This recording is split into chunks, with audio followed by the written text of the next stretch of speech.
ధనుసు రాశి వారికి ఈ వారం బాగుందని చెప్పొచ్చు. చేపట్టిన ప్రతి పనిలోనూ ఉత్సాహంగా ఉంటుంది. మీరు చేపట్టాలన్న నూతన ప్రాజెక్టులు ఏవైతే ఉంటాయో ఈ వారం ప్రారంభించవచ్చు. నూతన ఉద్యోగ ప్రయత్నాలు చేసుకునే వారికి కాలం అనుకూలంగా ఉంది. మంచి ఉద్యోగం లభిస్తుంది. గవర్నమెంట్ ఉద్యోగం కోసం ప్రయత్నిస్తున్న వారికి కూడా ఈ వారం బాగుందనే చెప్పవచ్చు. మీరు చేసే కృషి నలుగురికి ఆదర్శప్రాయంగా నిలుస్తుంది. ఏ విషయమైనా సరే అతిగా ఆలోచించి ముందుకెళ్ళడం మంచిది కాదు. సూక్ష్మంగా ఆలోచిస్తే తద్వారా మంచి ఫలితాలు కాకుండా చెడు ఫలితాలు వచ్చే అవకాశం కనిపిస్తోంది. ఆరోగ్య విషయంలో జాగ్రత్తలు తీసుకోండి.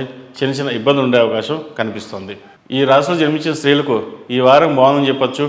వృత్తి ఉద్యోగాల్లో పేరు ప్రఖ్యాతలు లభిస్తాయి. వ్యాపార విస్తరణ కోసం చేసే ప్రయత్నాలు సానుకూలపడతాయి. మరిన్ని మంచి ఫలితాల కోసం ప్రతిరోజు మేధా దక్షిణామూర్తి స్తోత్రాన్ని పఠించండి.